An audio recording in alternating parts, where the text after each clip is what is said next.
Did we read the book? Yes. Did we understand it? Debatable. Welcome to Reading Between Wines, where the books are questionable. The opinions are strong. And the wine is absolutely necessary. I'm Cece. And I'm Mariana, and today we have thoughts. Very many thoughts. So pour yourself something strong.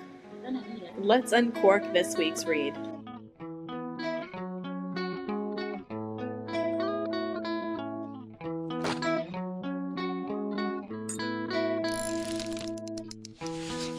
So Mariana, what are we drinking today? I'm drinking a red so dark and concerning. It honestly feels illegally married to this book. It's very bold, very dramatic, he texted her at 2 a.m. and somehow that becomes a threat.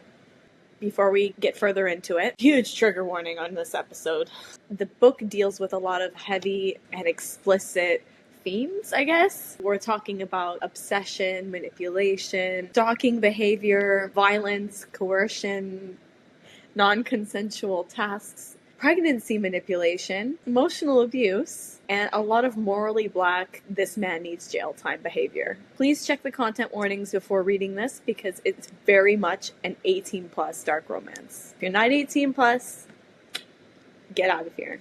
Midnight Message is basically what happens when emotional instability gets an excellent dialogue. It's obsessive, possessive, toxic, slightly alarming, and unfortunately for me, wildly entertaining. The book said healthy communication and then immediately left the chat. So that's where we're at for that. What's the pregnancy thing? Girl, what? What, Daddy came inside of her? Is that it? And he says, I'll baby trap her. I don't remember that. Okay.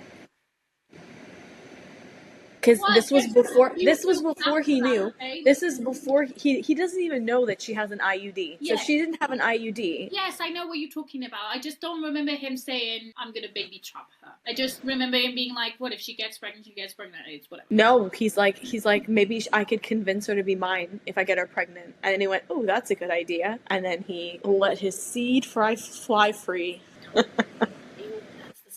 What did you think this book was going to be before you started? Honestly, as all your books, I think messy, dramatic, toxic, a man-child behaviors that would land you into jail.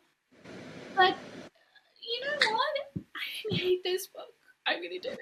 I really liked it. I really, really, really, really liked it. And that says a lot about me. And I'm not comfortable diving into. Okay, I saw it on TikTok that it was about the dedication to those wondering where a hockey stick could go, and then it was like, yes, there. And I was like, excuse the fuck out of me. Pardon my French. I have so much to say on that. I have nothing else to say besides this. What the fuck? I don't know about hockey enough because I went to search show me a hockey stick, because I thought that. Did you go to ChatGPT? It was like, what are the dimensions of a hockey stick and can it go? I just went to search image because I thought the top part of it was not round, it was flat kind of thing, like this, No. How could you hold a flat stick? I don't know anything about sports. If you look at me, do you think I know sports? I don't know sports, okay? I'm Jon Snow of sports. I know nothing. So I went to search about a hockey stick and if it was round and stuff, because in my head I was like, that's flat at the top, because I know it's flat at the bottom, right? Because they have to push the puck. The hell? So they have to throw it around, right? I don't know what they do, but they have to, right? So obviously the end is curvy and it's flat, right? But at the top, I thought it was flat too, but it's not. It's round. It's round. It could go in, but it feels very thick. It feels very. But then again, I've never held a hockey stick in my hand. I don't know sports, okay? So what did you think this book was going to be? I honestly thought this was going to be a cute little dark romance with a few spicy scenes and maybe... Okay, first of all, let me just stop you right there. There's no such thing as a cute dark romance. Depends on what you find cute. I want to know what's the definition of cute. Okay, hold on. Appealing in a pretty or endearing way. No dark romances like that. I mean, the one from, Lights Out was pretty good. Josh in his mask, and then he stabs the mattress and goes, "Ride this," and she does without question. Yeah, Or that's the definition of endearing. if you know, you know. If I catch you, I fuck you. That's when they with a mask and they chase you through the trees. And yeah, if they catch you, endearing. they get. Very endearing. That's very romantic. Only a certain amount of people have gone through that trouble for me. Okay. That is dedication. Right? So there is love there. Or obsessiveness, which is equally welcome. Readiness, or you should be committed, or something like that. Definitely around those lines. I'm pretty sure if people knew the types of books I was reading, they'd question. I think it would explain a lot to them about how I act about things. Yeah, I'm pretty sure that's it. People would just be like, oh. So, the darker we go, the book that I have you reading, one of them, I was doing the notes for. Oh my god. I forgot how bad the book was. I literally forgot how bad the book was. And I was just like, oh my god. I was like, either Casey's gonna die or she's gonna not want to do this with me anymore. This one was fucking messed up. I was rereading it and I was like, oh god. I was like, Cece's gonna fucking hate me after this. That's funny. I thought this book was going to be a cute little dark romance with a few spicy scenes and maybe one emotionally unavailable man. What I got was psychological warfare with chemistry. Symbiotic chemistry. By chapter 3, I was like, oh, this man needs therapy. And by chapter 6, I was like, okay, but let's hear him out. Maybe he has his reasons. Let him cook. And that was the essential problem for me, because I was just constantly justifying their behavior. I'm like, oh, but they love each other. So, the things you would do for love. Am I right? Now, if you had to pick one quote to summarize the book, what would it be? I haven't talked about this, but this book touches on a very, very important... And people know what the important subject is for me, because I've talked about every single episode I talk about this. So here it goes, another one. My quote is from... What's his name? The main character. Leo. I was like Theo, and I was like, that's not... Who's Theo? Oh, Tyler Theo. No, not this again. You're stuck in an endless loop of the Tyler Theo thing. That was confusing. More flashbacks. Now, Leo. Leo says, you owe your abuser nothing. And that's kissed. It doesn't really tell you much about the book, and I get that. I'll get to it. You know what? Let me not say this here, because we have a lot of episodes to go through, and I have a lot of things to say about Leo. I think that line alone carries the whole emotional weight of the story, because I think the only plot that is worth discussing is the mum plot, because yeah, and I use mum very loosely here. Okay, everything else is just oh well, at least we only ruin one house. That's the quote for this book. Only one house is wasted, because they're both completely deranged. Oh my god, this man at one point says, I killed Thomas, and now we killed, what's the other guy's name? Jack, the asshole. Jack Norton, so I guess we're even. And I was like, well... They are even. They saved each other. Oh no, hold on, because Thomas wasn't doing anything wrong. He was trying to slide into her, her DMs. He was trying to take her away. What? It's like that vibe. It's that vibe of you touch her, you die. And, I'm there for that. In Jack Norton, he was actually actively trying to kill Leo. No, he was trying to kill Mina, and then Leo got in the way. When Mina killed him, he was strangling Leo.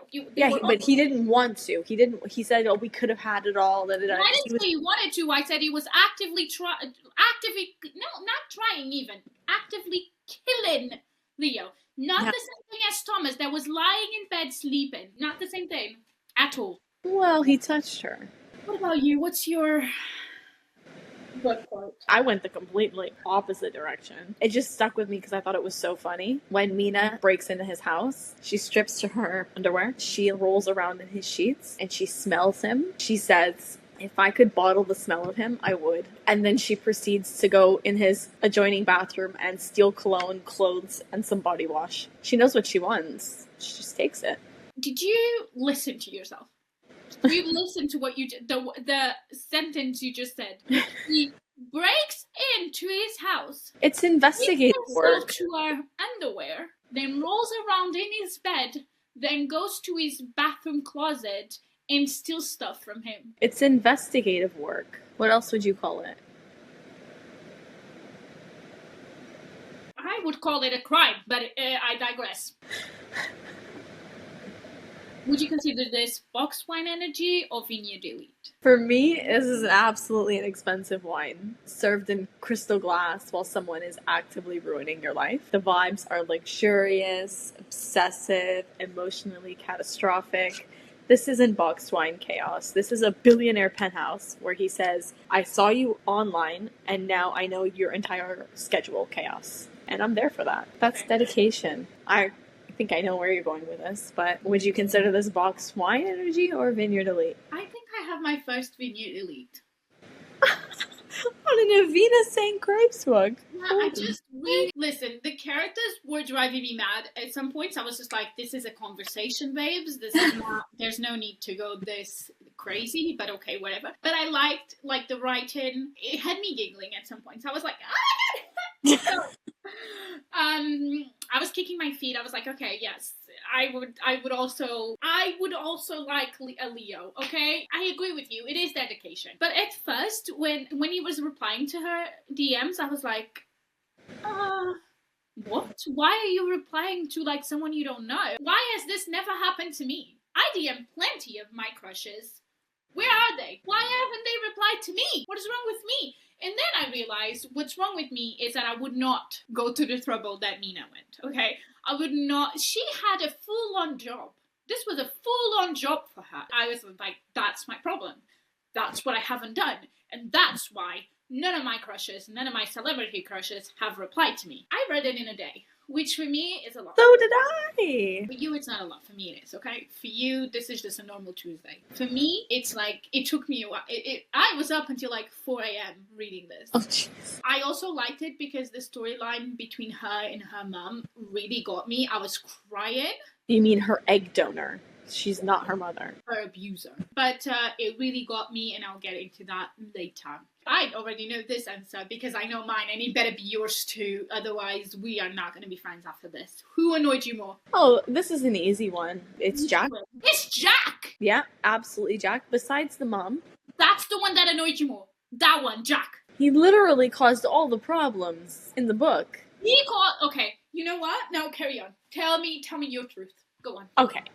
Honestly, it wasn't even like the character was written badly, because unfortunately he was written too well. This man was manipulative, obsessive, emotionally unhinged, and so possessive over Leo. Every interaction felt like watching someone slowly tighten a noose around a relationship. Like, sir, breathe, go outside maybe, get some sun, touch some grass, recenter yourself with nature. The moment that he really sent me is when he tried to take Mina out of the equation. He viewed her as a distraction from Leo. Not a rival, not a complication, a distraction. Like a girlfriend would be a distraction, which he basically did to all of his previous girlfriends, was somehow get them to break up with Leo or get in between them or whatever. Every relationship, female, male, all of them. Which honestly for me is like the craziest level of obsession, because it wasn't even about love at that point. It was about control and ownership. And Jack treated Leo less like a person and more like something he couldn't stand losing access to. Don't know why. And the worst part of the book, somehow it made you understand how calculated he is, while still like making you stare at the page like, sir, this is a felony.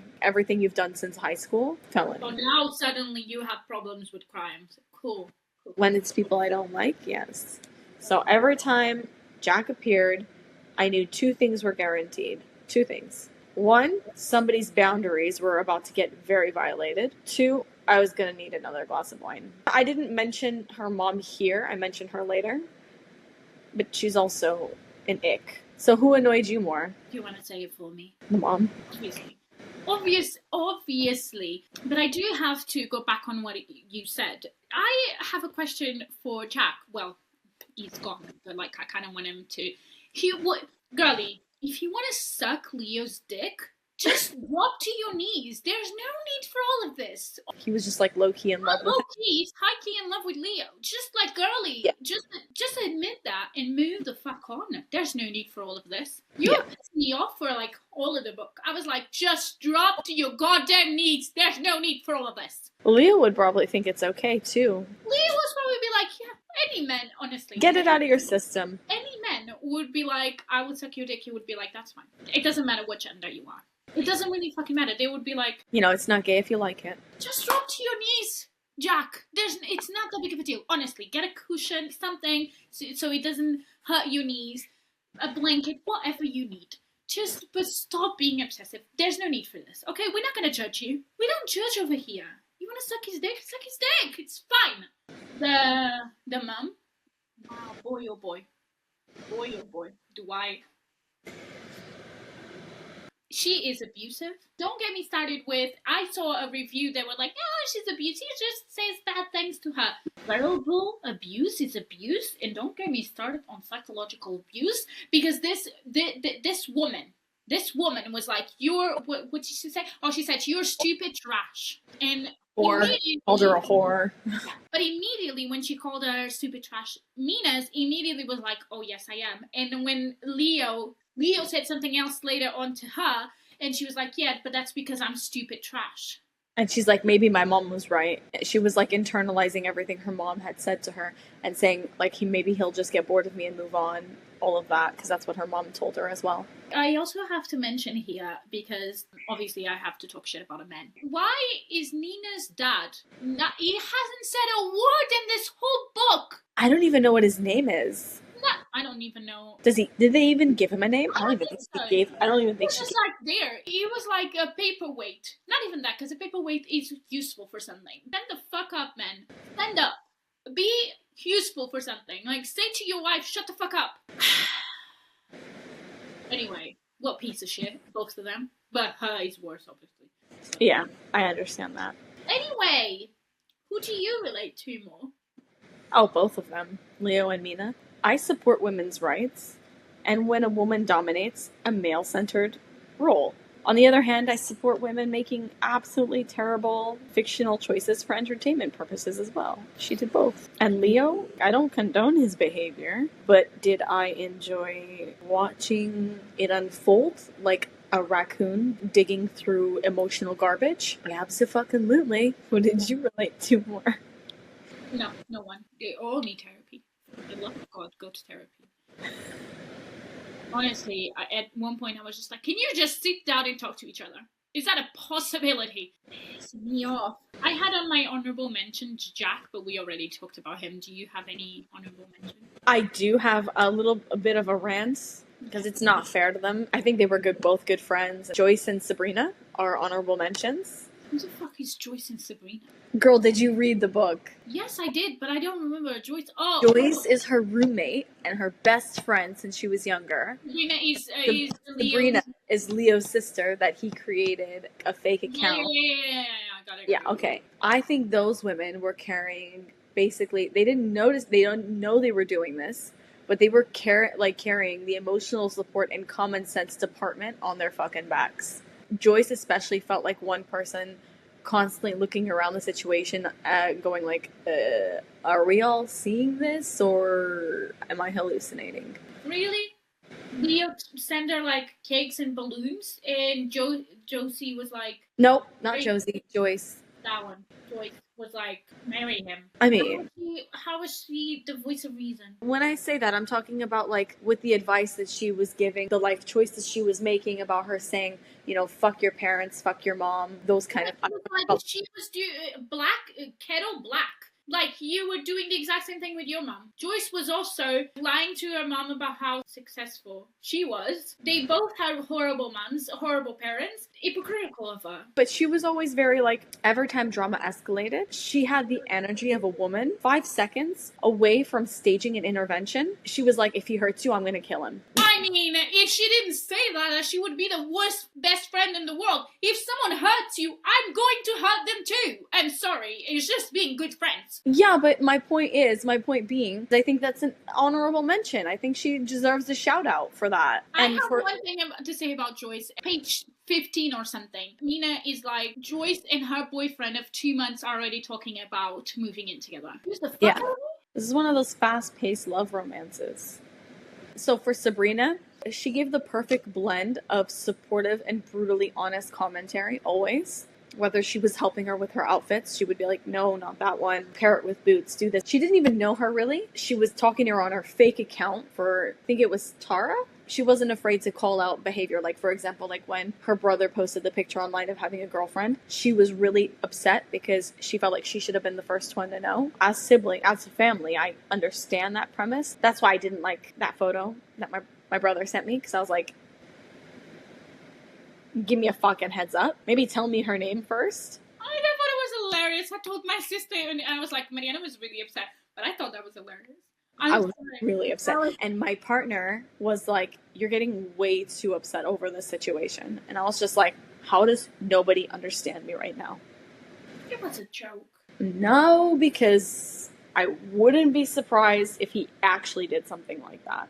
Hey, but at this point, this one was a joke, so... My point here being, I understand Sabrina and the fact that she got upset with Leo and saying, like, apparently I'm not as important as I thought. Fair. That's not nice. She's not being treated well by anybody. I think it's really nice that she forgave Mina and Leo. She forgave them for lying about the relationship and everything, and her lying about her name and creating the profile and all of that. I think it's really nice that she forgave, because she just wants everybody to be happy. I like Sabrina. Like, I want her to be my friend. I like her. I think she was a good friend. So you don't have any honorable mentions or side characters? I only had Jack. Well, there's not much to say about that prick. No, because I was just like, you were an asshole and good riddance. See, I completely forgot about Sabrina and Joyce. This book was mainly about the main characters. Like, there wasn't much to say about them. Joyce pissed me off. I was like, 2 months in and you talking about moving on. Fuck off. She was just a friend. Like, I'm sorry. I just disappeared from your life and you're like, if we lived together and out of the blue you were like, I'm moving back in with my parents, you cut me off of your life, you think I would just like take it laying down? I'll be like, bitch, the fuck you mean? I'm going over to your parents' house and be like, sit down, tell me everything, what's going on. I'm just not gonna be like, oh, okay. The fuck you mean, oh, okay? That didn't do it for you then? No. She is not best friend. Well, I think she's always in a relationship, so she's also always like in her own world. And that pisses me off, because like, I know people like that. Like, they get into a relationship and that's it. Goodbye. You won't see them for like 2 years until they break up, and then they're back to being your friend. Like, I'm sorry, I can't deal with it. I've had relationships like that with people. Not my cup of tea, thank you so much. But I always take people back with open arms, because I'm a masochist and I love pain. Would you want this relationship in real life? Absolutely not as is, at least. The lack of communication. If they had talk, this book would be over at 2 pages flat. Poof, closed, done. So you know this man has money. You know this man has talked to you. You know he's got into your house. You know all of this about him. You know he's like good with like stalking people. Someone is blackmailing you and you're not going to talk to him. That was wild. By the way, someone is blackmailing me. You have money. Also, funny thing, I put a tracker in your car, and now, you know the night that you use your car to murder Thomas, now they have access to that. So I think we should find a solution to that, because she also knows that he killed people. I'm saying people because this man was way too prepared to kill Thomas for it to be the first time. I think the fuck not. Okay, I don't think so. I think Mina was a bit. He's like, I murdered Thomas for you, and she goes, thank you. He's like, does she like that I killed for her? He's like, I'll do it again. Exactly my point. So you know you will do it again. and you're not going to tell about someone blackmailing you? Well, You're just going to be like, oh, the blackmailer is like telling me to break up with him. I'm just going to have to do it. You're stupid. You're a dumbass. That's who you are. she thought she was protecting him. At this point, I was just like, oh, of course. Do it for the plot, I guess. Sure. Weird. What about you? Absolutely not. Respectfully, I enjoy being alive and mentally stable. Air quotes around that, because I don't know how mentally stable I am. In fiction, incredible. Cinema, give me 10 more of these books. In real life, if a man acted like this around me, I would contact family, friends, authorities, and possibly the FBI. This is why dark romance works, because I can close the book and then just return to, my unpaid electricity bills and basic human rights. Okay, so was the drama justified in your opinion? No, but was it entertaining? Extremely. Extremely. I disagree. I think some of it was justified. Well, I felt like every conflict escalated so fast, it felt like watching gasoline argue with a lit match. Like you've been saying, peaceful communication. You know what? It would have ruined the plot. There would be no book with There would be no book. There would be no book. I agree. Again, communication is a big thing in this house, so maybe you should try it, Mina and Leo.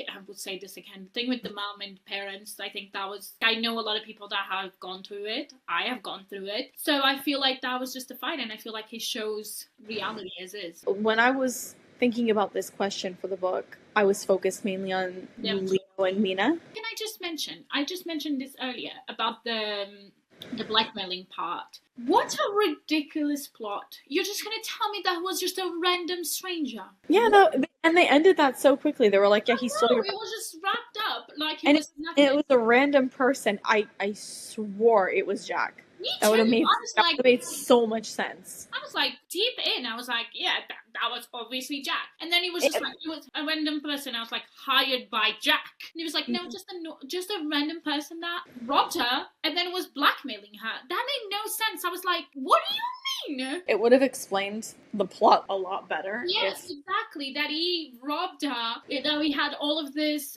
things to blackmail her. But no, it was just a random person. And also, a random person, jackpot. He was just like, wow, I win. He found out that this person, and also, can I just say, a random person just found out that Leo killed someone, and he was just like, oh, great, now I can really blackmail her. He was also going to be on trial for... He could just drop that information to the police. He didn't have to say, like... They said he was captured, they got him on blackmailing, theft, this and that, break-ins, and accounts of 2 murders. For him, Leo was just like another version of him. He was just like his colleague, work colleague. Okay, is this a red flag or a book boyfriend? Girl. Both. This is why dark romance readers can't be trusted in public. Objectively, he is a red flag. Morally, he is a red flag. Legally, potentially several red flags. As a fictional man designed specifically to entertain me, I regret to inform everyone the charisma was effective. He's walking a very fine line between red flag and book boyfriend. I lean more towards red flag. Can I just say, on one of the trigger warnings, there was a word that I was like, what the fuck does this mean? And I went to search it. It meant that when people get aroused by other people sleeping. The fuck you mean there's people like that? And is it somnophilia? Yeah. Yeah, I know that one. It's strange that you know that. Girl, I've been around.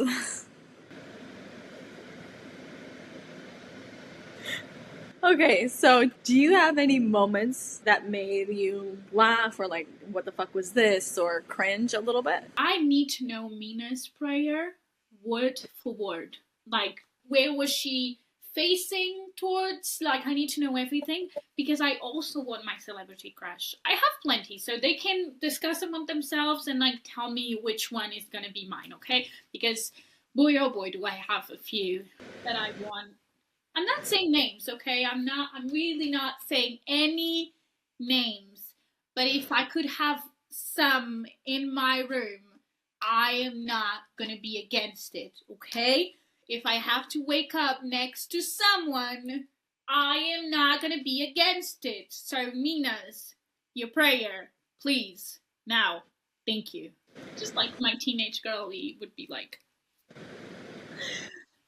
I digress. I've said this before, but the fact that this man killed Thomas because he touched her arm. Minas wasn't even interested in Thomas, and he was just like, don't fucking touch her, I'm gonna kill you now. What the fuck? How was he supposed to know that she didn't reciprocate feelings? Because she was stalking him. Spoiler alert. She was stalking him, or professionally surveillance, if you want to go with that term. And she didn't even bother to install cameras in his house. What an idiot. That would have been stage one. Put cameras in his house. I have a little moment here that I was like... when they went on their first date, he gave her a little present to carry with her. Vaginally? Yeah. The vibrator. I think it was purple. I think it was a purple vibrator that he had a remote control to control the vibration. I love that Leo at that point says that he's jealous of an inanimate object at that point. You know, fair. It's inside her and you're not, so. Do you have any moments that you want to talk about? There was multiple moments where I had to physically put the book down and just stare at the wall. I don't know how I completed it in a day because most of the time I was putting the book down and staring at the wall. Not because it was bad, but because I couldn't believe somebody actually said and did those acts with confidence. This man was so obsessive and unhinged that half the plot felt like a true crime documentary narrated by somebody that was deeply horny. We have to discuss the absolutely insane moment in this book. What do you mean he was trying to baby trap her? While at the same time, full-time emotional terrorist. Sir, pick a struggle. Don't go both. Pick a struggle. Pick a lane. Yeah, there's scenes that I was genuinely paused and went, Avina, my girl, are you okay? You be writing about these things, and like I was just like, she wrote this while she had a writer's block. It's like, this is what came out of your brain when your brain couldn't finish another book. Claps to her. Like, who knew that this could even be done? Not me. I used to see hockey sticks and think, sports, because I'm from Canada, right? So it's part of our initiation as a Canadian to have a hockey stick. All of the houses have a hockey stick. Now every time someone goes say have a hockey stick, I'm like, in your vagina. Now I see a hockey stick and I need therapy. I actually own a hockey stick upstairs. After reading this book, I went to the closet to go look at it. It just felt like it personally betrayed me. Maybe this book unlocks some creativity I don't need. Yeah. And the craziest part, half the time I was cringing. The other half, I was kicking my feet like a Victorian woman with tuberculosis. Do you have any memorable moments? My controversial take is not very like a spicy one, so I just put it together with my memorable moment, and I'm gonna go into a rant here. Buckle the fuck up. All right. I feel like every fucking episode, I have to talk about a shitty parent. Why? Why is that? I hate talking shit about a woman, but this one deserves it. This fucking one deserves it. I think I've said it before on this podcast. No one goes no contact with their parents for no reason. Leo says that Mina's mom is doing the bare minimum as a parent. But honestly, in my opinion, not even that. Not even that. Well, I mean, I guess at one point she did clothe and fed her, took her to school and stuff. While being emotionally abusive. Yeah. But it's also illegal not to do those things, so I don't really think that she did it for Mina's as opposed to do it so she wouldn't get into jail. The small pockets of happiness of things that Mina's mom has done for her does not compensate all of the shit that she then puts Mina's through. Mina, in her head, and I get this, okay, I'm not saying anything bad about Mina or anyone that's felt this way. I really am not. I'm just saying that in her head, Mina is like, yes, but I have to be here. I have to endure this because my parents or because my mom has fed me, has taken me to school, has clothed me. So, like, she birthed me. She put me in this world, so I have to endure this. I think a lot of people feel that way. Yes. Yes, I agree. Leo one time says, you owe your abuser nothing. Seeking peace is selfish. He says that it's not selfish, but I think it is selfish, and I think that's okay to be selfish in that aspect. It's okay to protect yourself. At one point, you have to be selfish. You have to look out for number one because no one else will. And if the one person that is supposed to protect you isn't doing that, then you have to be selfish. You have to protect yourself because you know that person isn't going to do it. There's a lot of people that feel this way, that feel like they own their parents something, and stand right here and tell you, no, you do not. Someone that is abusive towards you, either verbally, psychologically, or physical, you don't own them shit.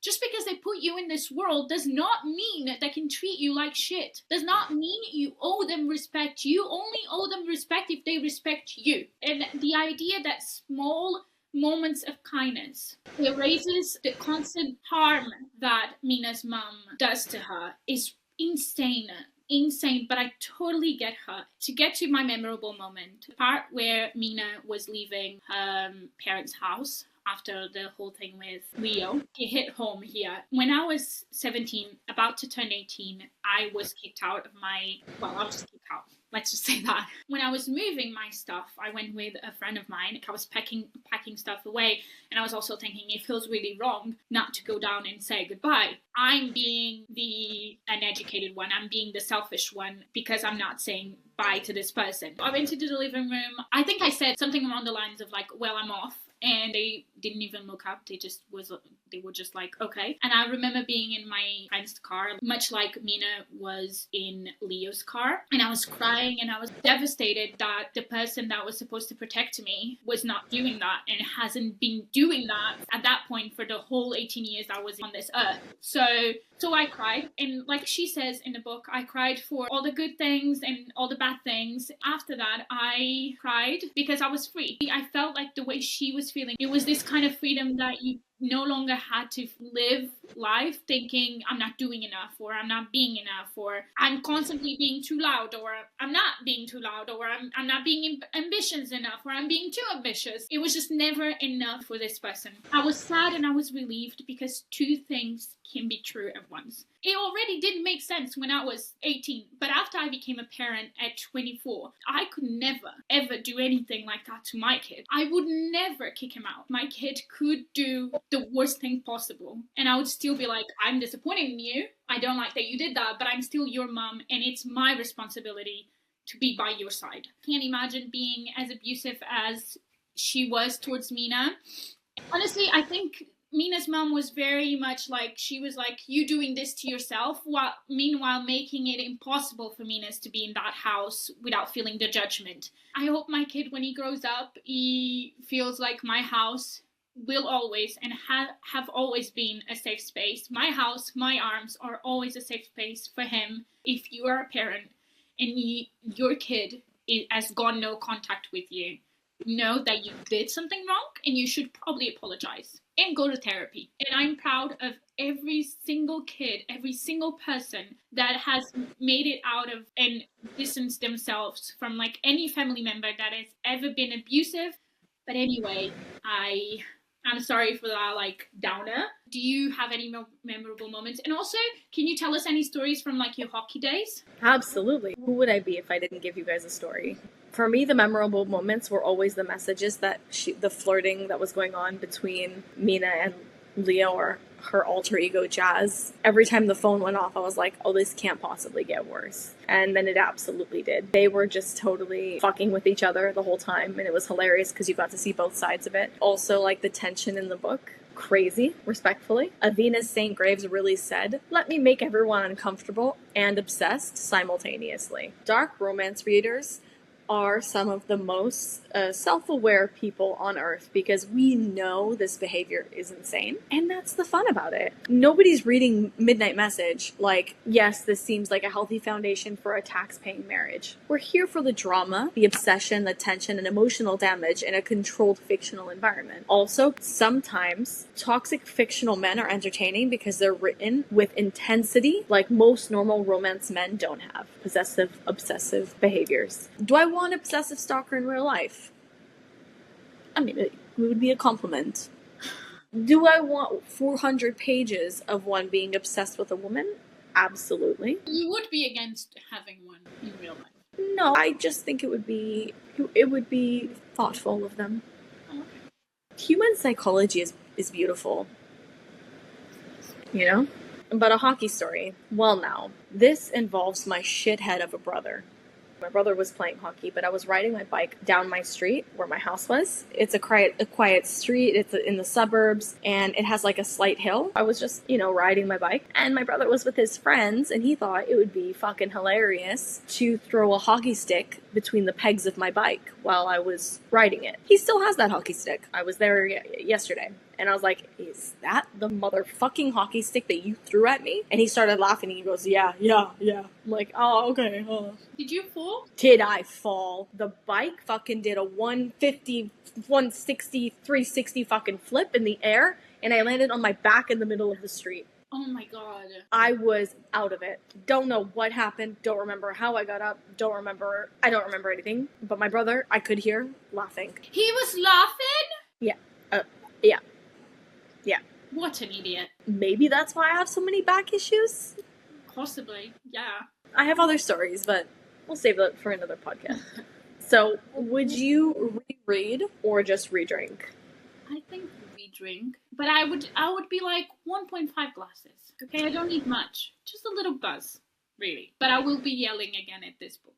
But be fully invested, to be honest. I actually said that I would reread this. Not because it's emotionally healthy, obviously not that, but because it's entertaining in the exact way a book should never be. This is like one of those things like text your friends screenshots at 1 a.m. kind of book. Yeah. Mm-hmm. Do you think this is main character vibes or delusional? Delusional, deeply, catastrophically, but also confident enough to survive in situations I would have cried through immediately. So honestly, respect. What about you? Main character vibes or delusional? Again, fully delusional. Period. I have nothing to add. Just fully delusional here. Would you recommend it to your grandma? Only if my grandma was secretly into dark romance and attracted to emotionally dangerous men. Otherwise, that woman does not need to see the things I willingly read for fun. Some experiences are meant to stay between me, my physical books or ebooks, and God, or the higher power. I agree. Yeah. We also have, unless your grandma thrives on chaos, trauma, and questionable men, keep her away from this kind of book. All right. That's enough opinions for one episode. I have so much more. We've read. We've discussed. But did we fully understand it? That's still up for debate. Follow us on everything at Reading Between Wines for more book chaos and questionable takes. I'm Cece. And I'm Mariana, and we'll see you next Friday with another book. Another bottle. And definitely more opinions you didn't ask for. I need it. And remember, drink responsibly. Actually critique irresponsibly. Alright, bye! Bye! Is this book box wine energy or vineyard elite? This is, like you said earlier, this is deceptional. Because it's like premium vineyard packaging with strong box wine decision making. So it's like a beautiful setting, emotional writing, because let me tell you, Carly Fortune, she really knows how to keep you hooked into a book where you're like, what the fuck is going on? And you're screaming at the book. Don't you feel like, to mention that, don't you feel like it almost like she transports you into the lake, like you can feel... Yeah, that's what I'm saying. Yeah. I felt like I was there. Like, I was just like, but I wanted to grab Percy and shove her head underwater and then never have her resurface. So, wow. And then I would make them fall in love with me. Not that kind of book. We're good. And I wish. And then I think it was just like chaos behavior underneath it all. So I guess like box wine. Same box wine.